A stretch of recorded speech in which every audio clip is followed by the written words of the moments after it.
Selling is not hard.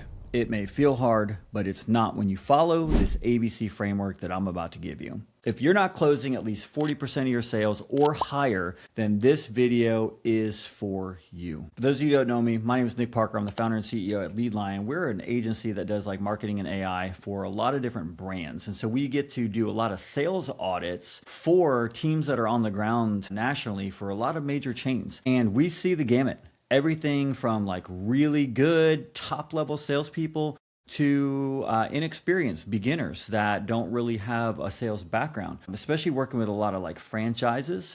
It's great. You are made a wise decision by buying a franchise. If you buy a franchise, you get a business in a box, if you will, with systems in place, which is great. But a lot of times, maybe you're coming over from a different career. Maybe you were an engineer or an attorney or a teacher, and you don't have a lot of sales experience. And so one thing that I want to do is help you is realize you can develop this skill. You don't have to be a born salesperson, but it's an important skill, an extremely important skill for you to develop because your business will depend on it. And if you're going to hire great salespeople, you won't know if they're great until like 3-4 months of them doing the job, unless you're really good at sales, right? And you've learned it yourself. So as the owner, as management, I highly recommend that if you're not closing 40, 50% or higher of your sales, this video is for you. So watch this video to the end. And I've got a couple pro tips I want to share with you too. So stick around. All right, so first things first, ABC. What does ABC stand for?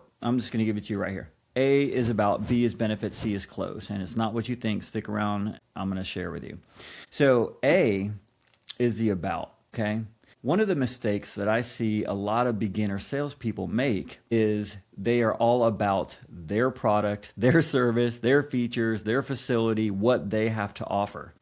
I hate to break it to you, but nobody cares. Man, listen, let me just share this with you, okay? Visualize a circle, and you're in the middle of that circle. And the sale getting closed is with you in the middle of that circle. Your prospect is outside the circle. The more you talk, the more you push. The more you listen, the more you pull. And your goal and mission throughout this process is to be curious enough to ask a lot of really good questions to learn about your prospect, to pull them into the circle with you instead of trying to push them in because it ain't going to work. You're going to push them out. So the reality is, see a lot of this.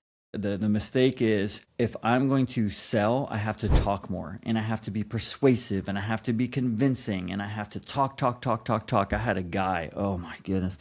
I had a guy who owned a, small little painting company, and he was referred to us. He came over to do some painting at the house, and he walked in and he was desperate for work. He made it very clear he was desperate for work, and I could smell commission breath all over him because all he would do is sell. The first 10 minutes, I didn't get a word in. And all he wanted to do was sell, painting every other room in the house and the ceilings, and it didn't need it. He was desperate.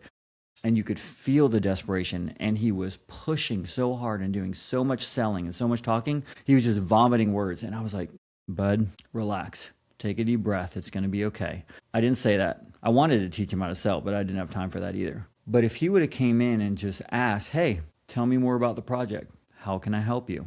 What's important to you? And just really started to be curious on what I wanted and what was important to me, that conversation would have gone a lot better. So the reality is the A is about them, about the prospect, and it's not about your business, and it's not about you, and it's not about your offering. Think of it this way. Try to spend like 80% of your time on that portion of the sales process. So let's say a total sales conversation takes, let's just say 15 minutes. You should spend anywhere from 8 to 10 minutes on that portion of the conversation. If it's 30 minutes, you should spend like 20 minutes or more on that part of the conversation. And it's not complicated. The simplest way to think about it is just be curious, right? When you really care about people, and this is another mistake I see beginner salespeople make, is they don't care about the prospects enough. That's less common than it is. More often than not, people do care.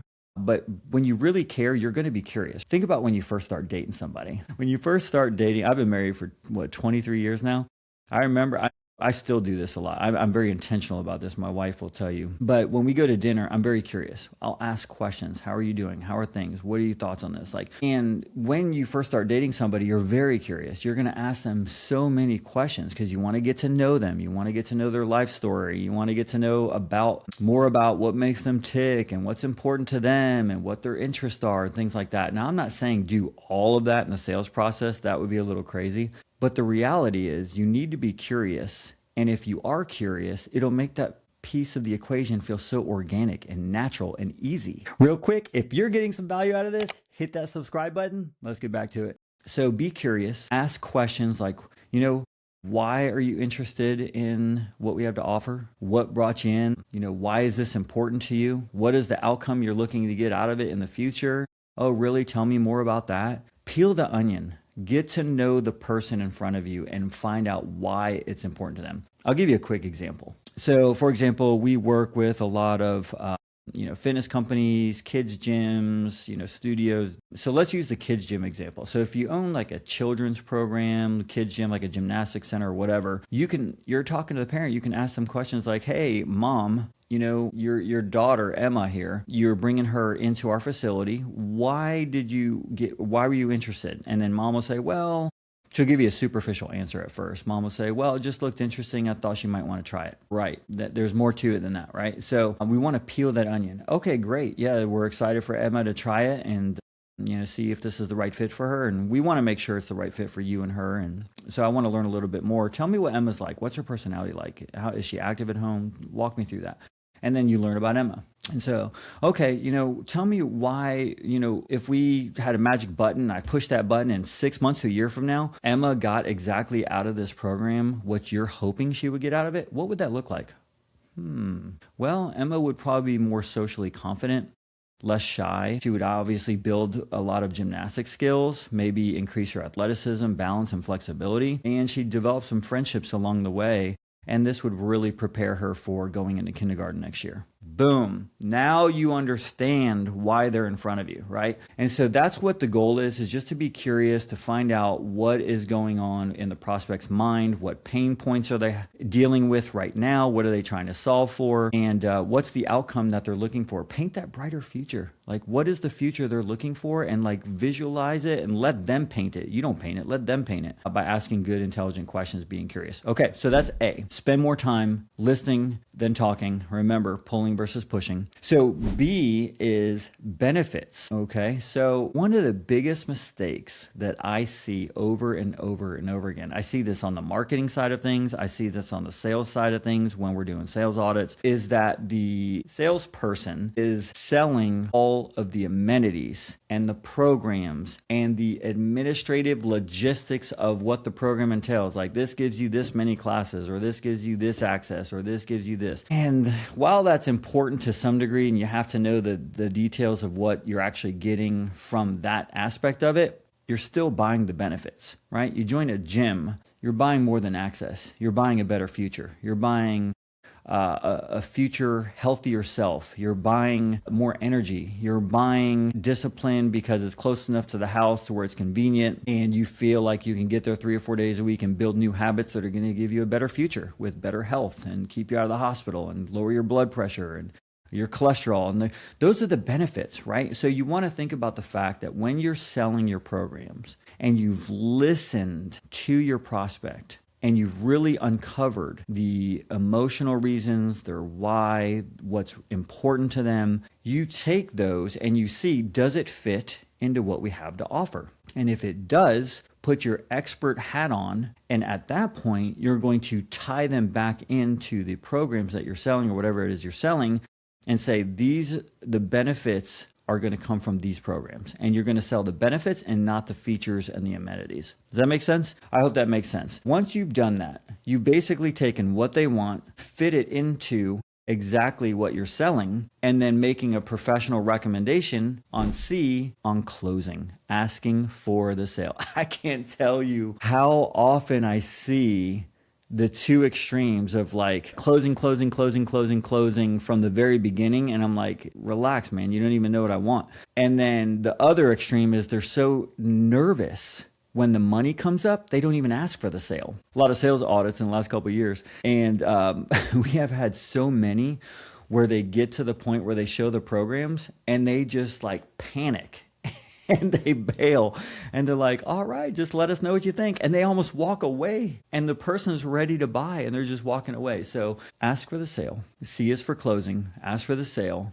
Don't be intimidated. Be confident about it. So here's a pro tip. Being desperate or being underskilled at first, is going to make the process a little bit janky and feel kind of off. But the better you get at it, the more seamless and fluid and organic and natural it becomes. And one of the biggest things here is that you have to believe in what you're selling. And the way that you do that and build conviction is really two ways. One is read all the positive reviews of the positive impact you're making on the people that have bought from you in the past. And read those over and over and over again on a regular basis. Number two, have daily little huddles for 10 minutes with your sales team or with whoever's selling and list out all the different benefits.